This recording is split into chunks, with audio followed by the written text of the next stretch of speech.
Hello. I had a little technical difficulty. I went to turn the camera around to show you the picture, and for whatever reason, I lost you. So I apologize. And we were talking about how to do this wonderful quilt. And it is so easy. I'll set up a few things while I wait for everything to repopulate. Let me do one thing really quickly. Let me go back to my YouTube channel and make sure. Oh, there I am. That's strange. Okay.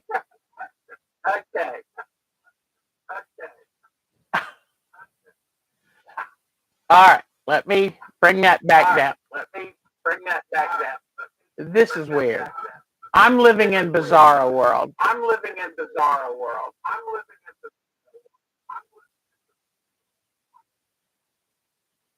Mm.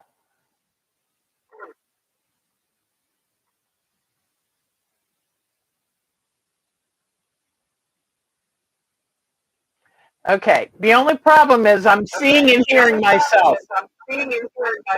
Let me try this. Oh, good. Ah, this is crazy. Okay. We've got the camera on a new stand. I don't know if when I turned to show you pictures, what we did. I was just checking to see, did I stop the old stream? And I'm not sure. So let me see. It hung up and that was so frustrating. But okay, let me check here. All right. Let's see. I'm hoping the old stream stopped. Hello.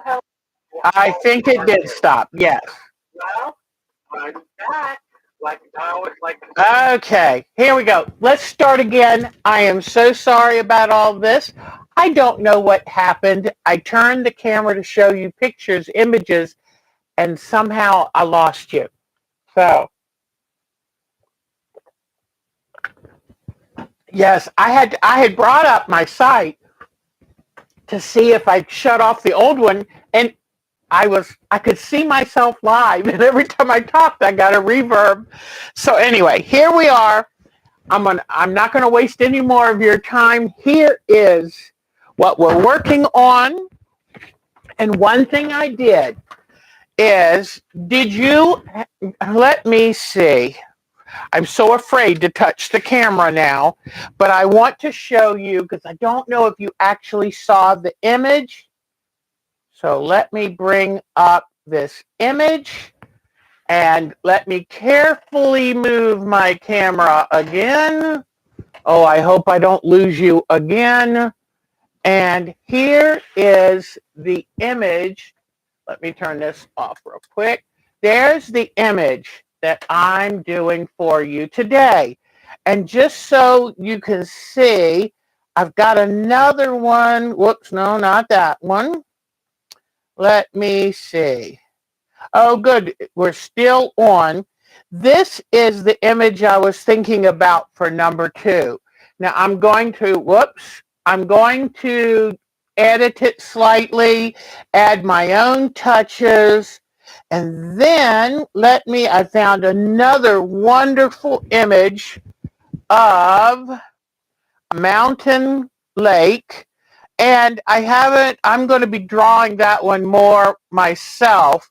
So here is one idea, but I will come up with something that has mountains and a lake, and I'm thinking the lake might need a rowboat. So we're going to work on some of that this time. And then what I was saying last time is I think we're going to do an underwater landscape. So that'll be really cool. So we've got enough stuff to keep us busy for quite a while. And you can also say, I'd really like to try to do this kind of landscape, and I'll see if I can work that in too.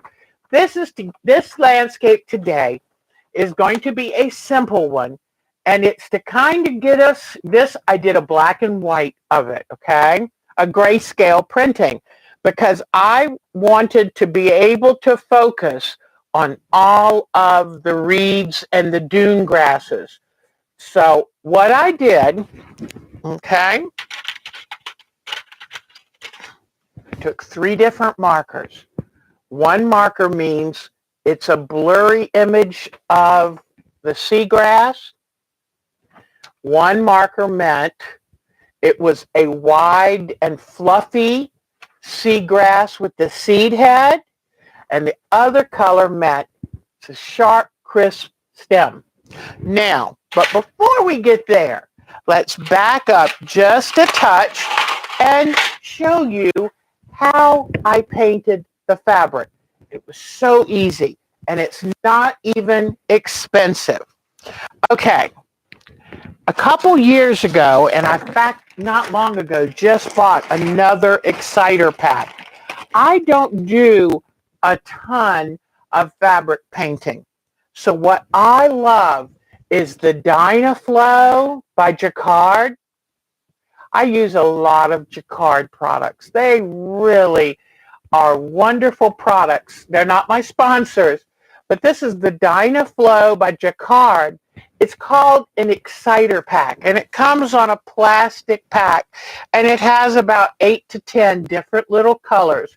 And these are thin, translucent dyes, okay? So it's different than like acrylic paints. The reason I love these so much is because you can cover a large area with paint, and they give you that translucent look. Now, just picture if this had been with acrylic paints, you wouldn't have that amazing translucent quality. This looks more like watercolor than paints, but this was so easy. I did it all. I didn't wake up until noon, so I did it in just a few hours. So let me bring my new camera arm over. Now let me see if I can. Everything's going to be a little snug for a while. All right. So I'm not going to paint the whole background again for you, because I think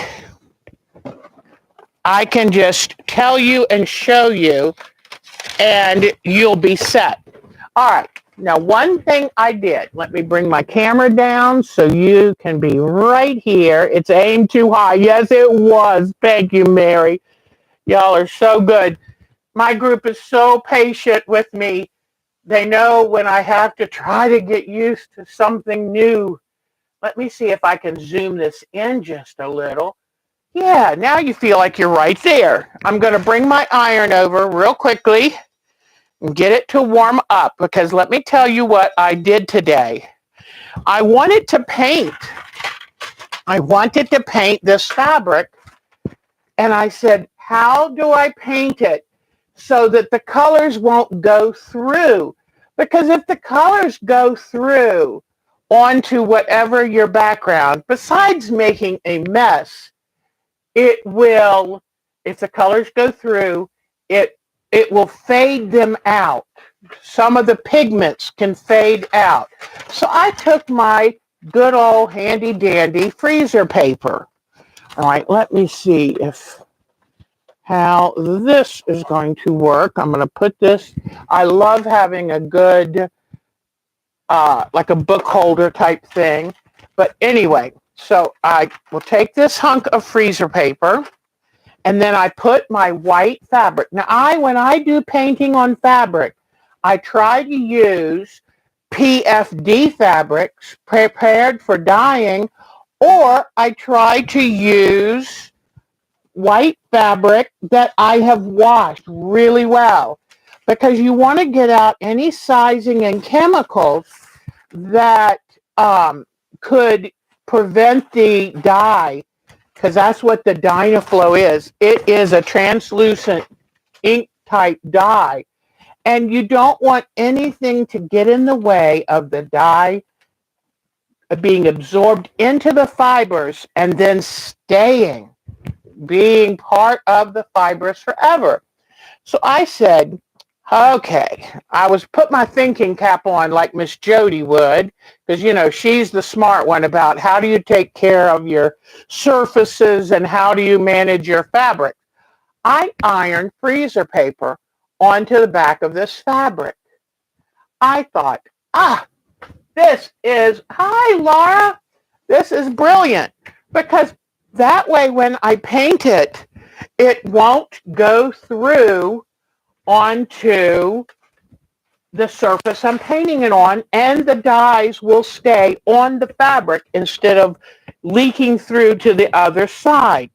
All right, now I put this right now because I don't want to mess up the piece I'm working on, but I can go ahead and turn off my iron, get it out of the way. Then I will go over here, and I got a surface, like I love using plastic disposable plates.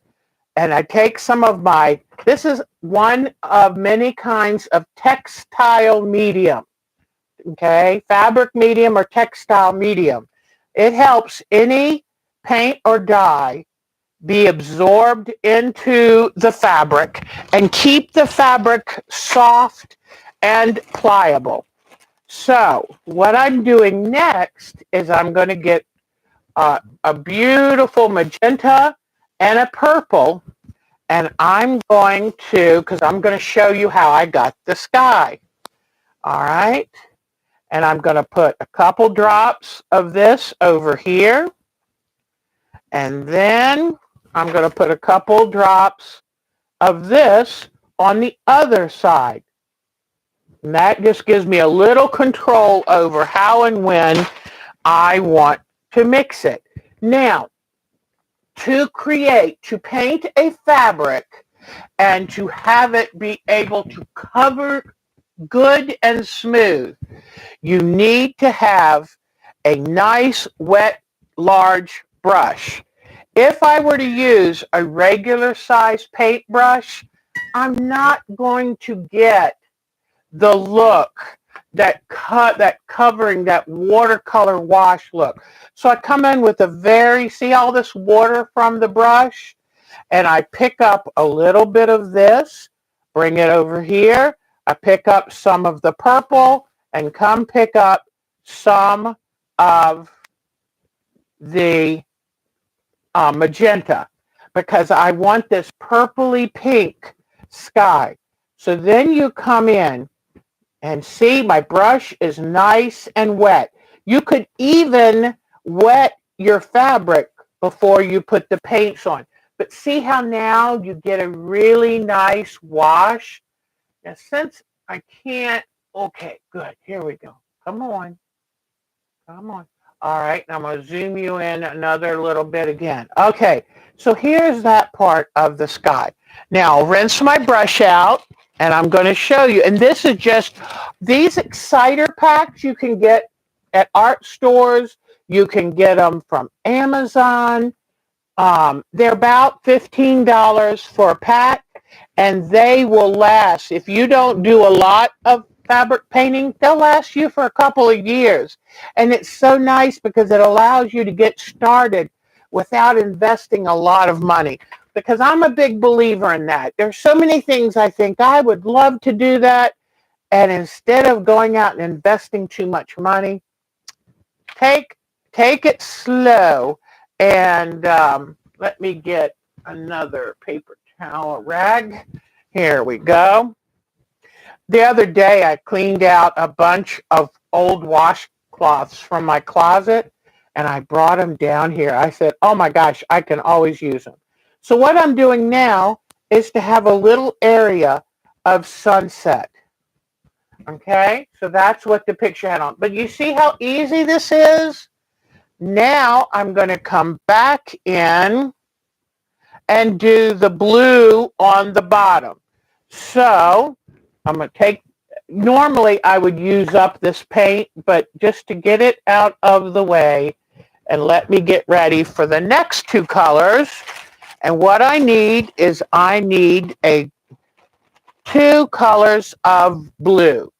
So I have a beautiful aqua blue right here. So these are just the colors you would do from one exciter pack.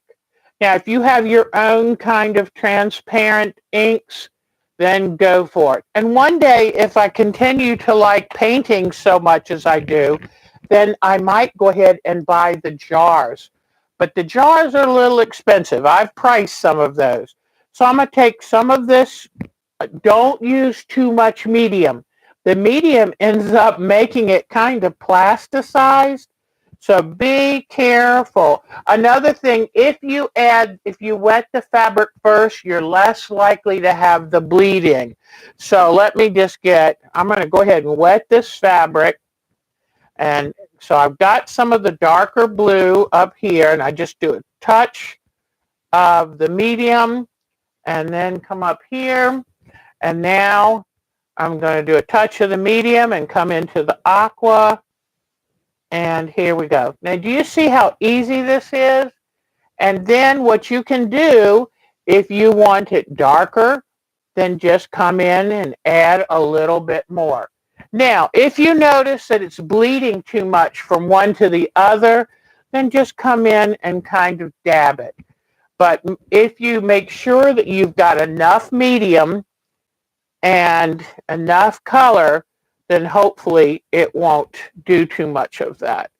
But anyway, so this is how easy it is to paint fabric. Now, what I did earlier today is I let that dry, and after it was most of the way dry, I took my iron and I ironed it. If you're worried about getting anything on your iron, then lay a paper towel or a piece of clean cotton on top of it and then iron. But the iron will set the colors. So it's that easy. And I did it. This is what I did.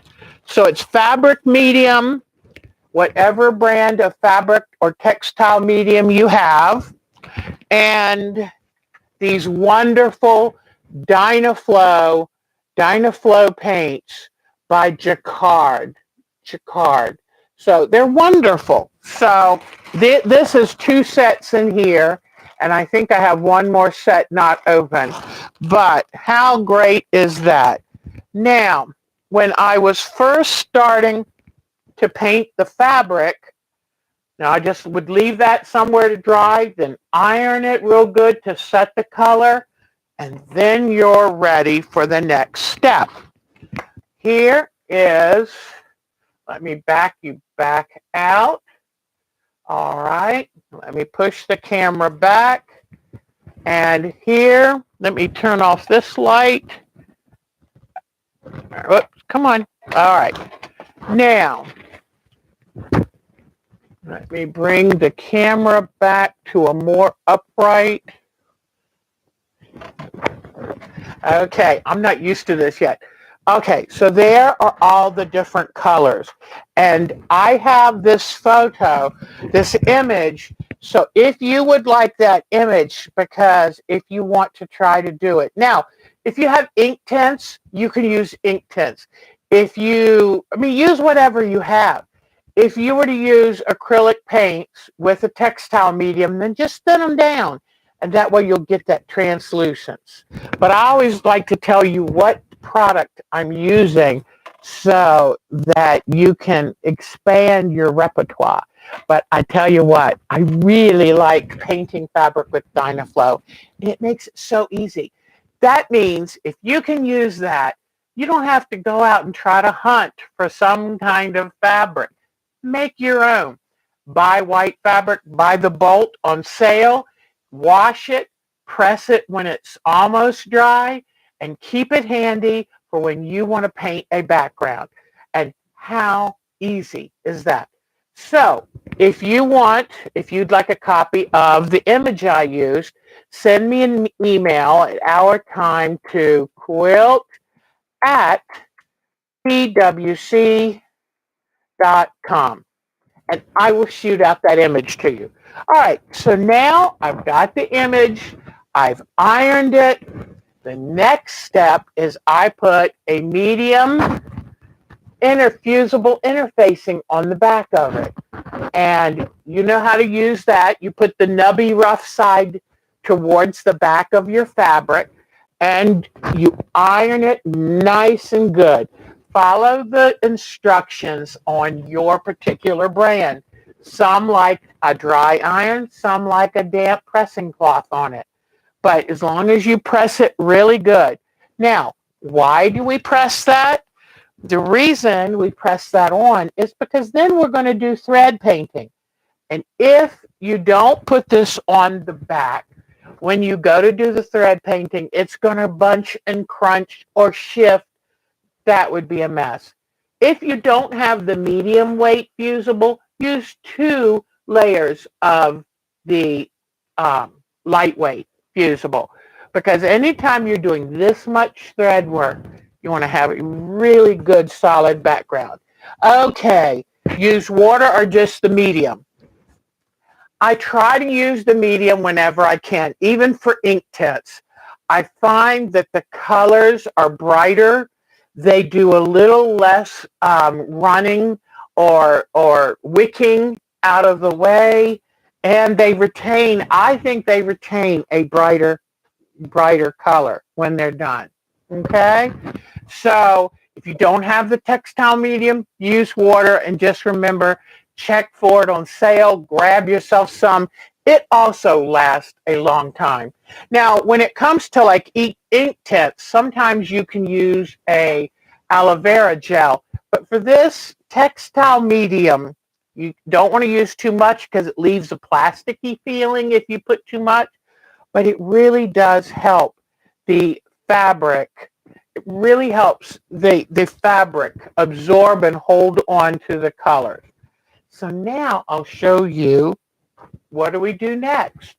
Well, what I did next is like I told you earlier, I used 3 different colors of chalk pencils.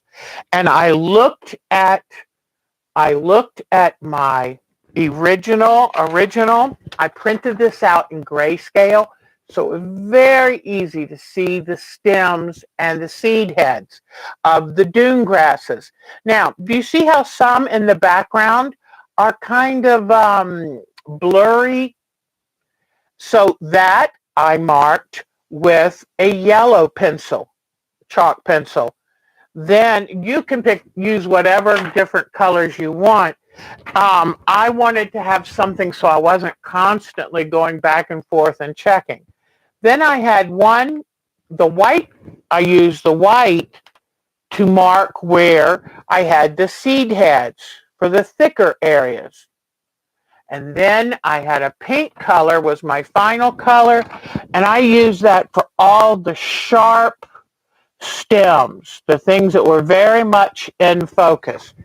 Because what I have found is how you really make a piece come to life is to show the depth, to show the variety, because when you're looking at a scene of the seagrass, only what's closest to you is in focus. Or if you look through to the back of it, what's in front of you is blurred, and wherever you're focusing on, that's what's sharp. So what I did differentiate between a blurry background is I did a wide zigzag. Okay? And by doing a wide zigzag, the image of it is there, but it doesn't catch your eye. So it makes it look like it's farther away from you. Remember the important things about doing a landscape. The colors are more intense the closer they are to you. The further away, it has to go through ozone. It goes through the atmosphere. So it softens it. It's not as sharp. and it dulls the color down. It grays the color down. So let me see. I pulled out so many threads. I thought, what do I use? And I pulled out so many threads. This is what I came up with. I pulled out some yarn. In the original picture, what it is, since the sun is setting, you're right up close to the dune grasses. It's like you're sitting looking through the dune grasses at the sunset. So the color in the picture of the dune grasses is that nondescript dark. It's getting dark enough that your eye doesn't register the color. The camera doesn't register the actual color. It just recognizes that it's dark. So I chose, it's like the color it's not really brown. It's not really black. It's not really green. It's somewhere around there. You know how when you get to the dusky part of the day, the trees against the setting sun sky look black, like black silhouettes? That's what these seagrasses. So I said, okay, I got a top stitch needle, good strong top stitch needle. My favorite is Superior. The reason you get a top stitch needle, you want a long needle threading guide, because the threads I'm going to use are fuzzy and thicker, and that way your threads won't break as easily. That top stitch needle gives that fuzzy thread a place to kind of tuck into while that needle is going up and down. So it just has a longer little needle path, near the eye. Okay, so this is a woolly nylon. Love this stuff. Do you see how fuzzy it is? Isn't it wonderful? Then if you like landscaping, then let everyone know that you are a thread nut. And if they have any kind of weird threads that they can't use or don't want or don't know why they had, that you would love them. Look at these. I think I got these just recently at the retreat. They had a giveaway table. And these are actually called yarn, but they're a thick, less fuzzy than woolly nylon. But they're a really cool, thick yarn.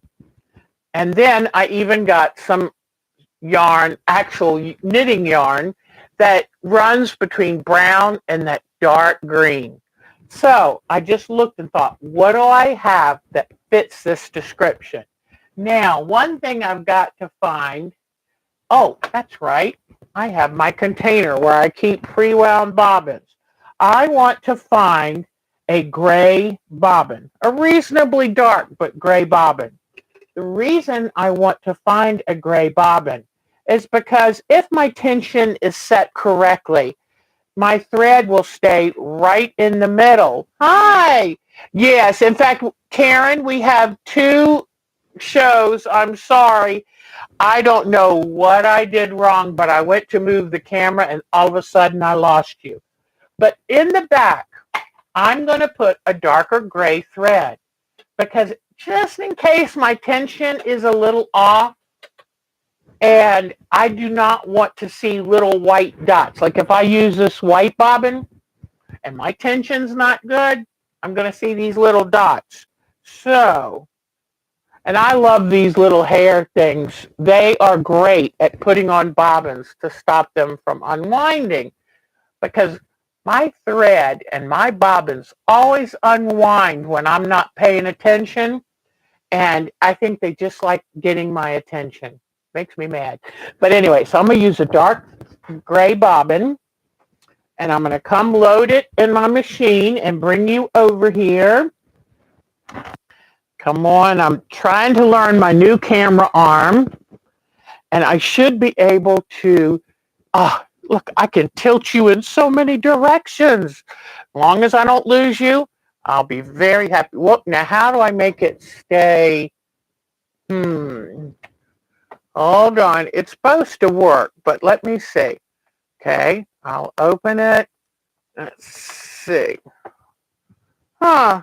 Well, Mark and I are going to have to work on this. It may not be the answer that I was really wanting, but let me one thing at a time, get this gray bobbin loaded in. All right. Now let me see. I want it to tilt this way. Luckily, my IT man just lives right upstairs.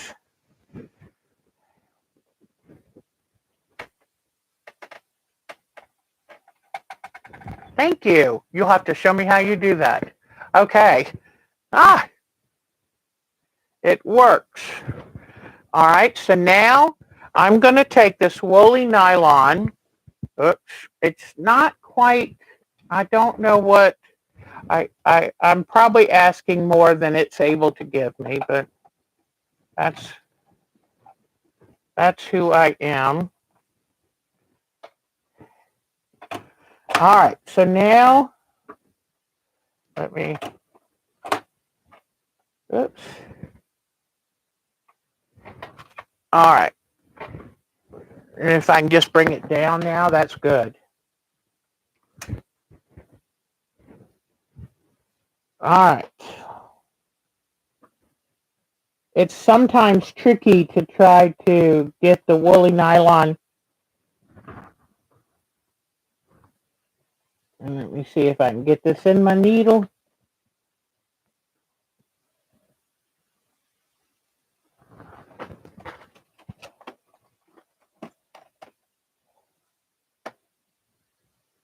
I should have practiced this before tonight, but oh well. All right, so I'm going to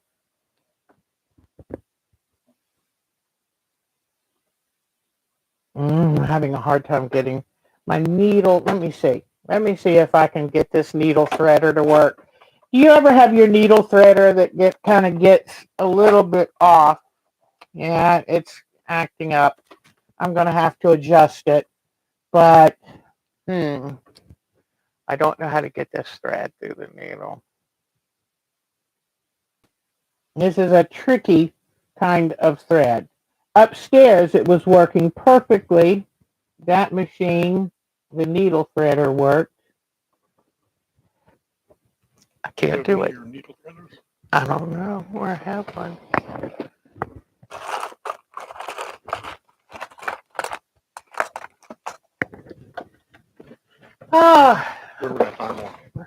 I don't know. Let me see if I can get. I might just have to load a regular dark thread in. Let me see. I was trying to see if I could push it in through the needle hole with a pen. Okay, come on, Deb. How do I do this?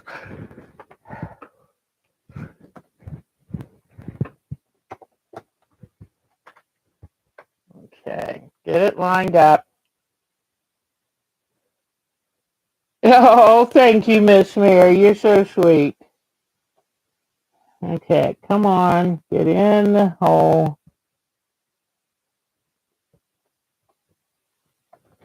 Well, I can't get it, so I'm going to try to find a dark brown just to at least show you how,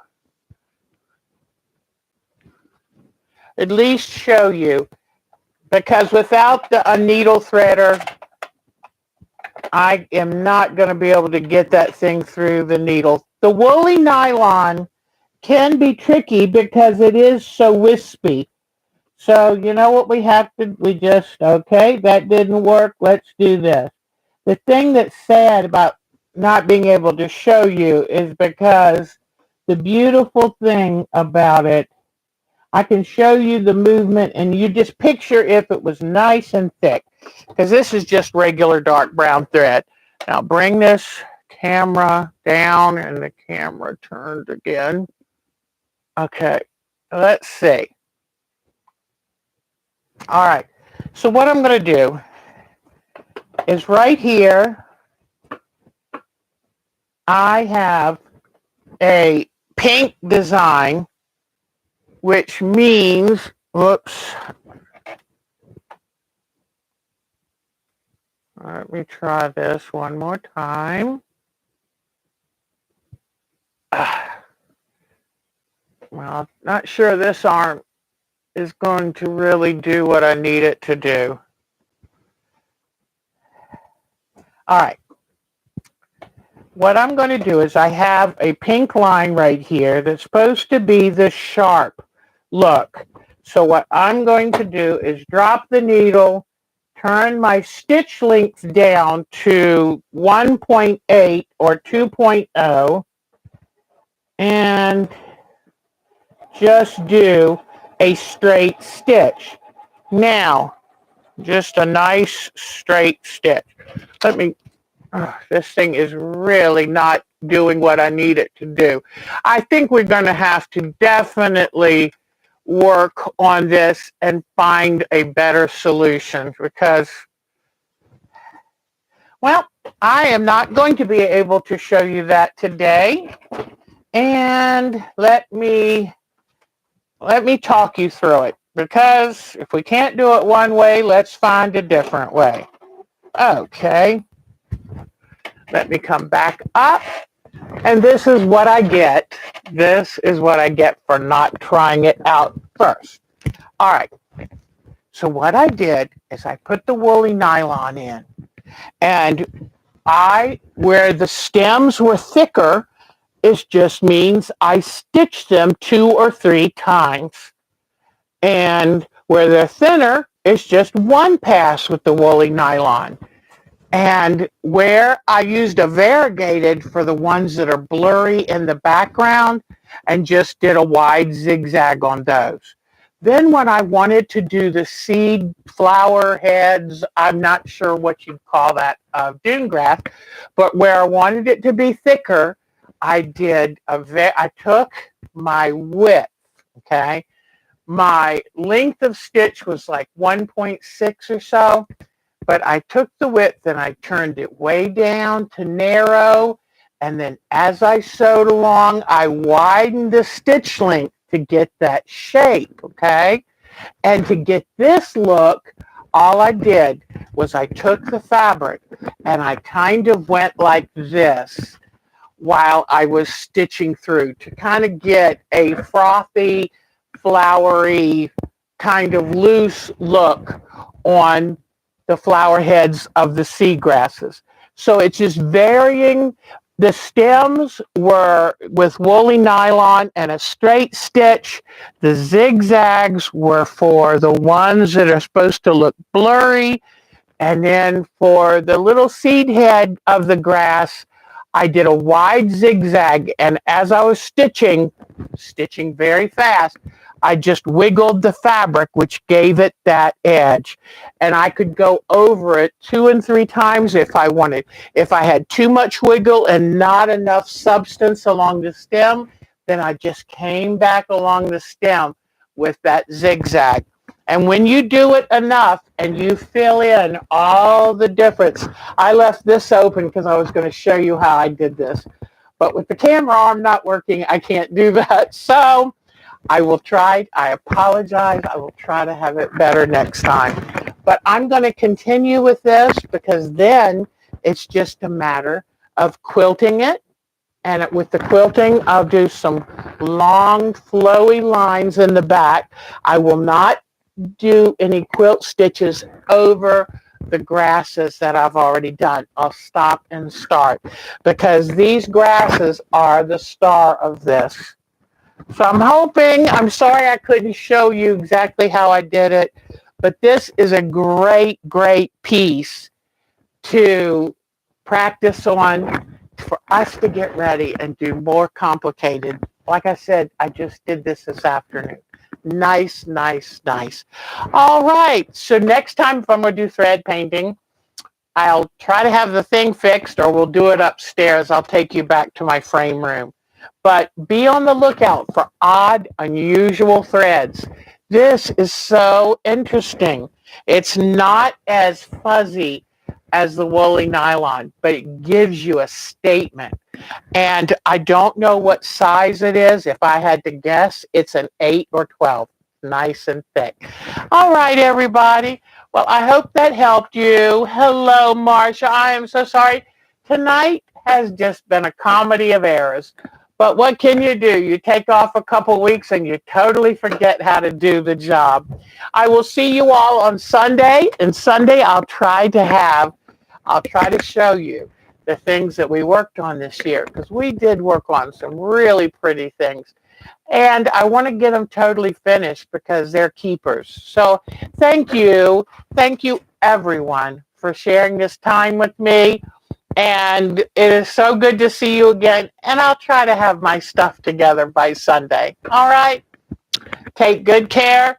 And I'll make sure that I have a pattern for next week's project. All right. Take care. Be good.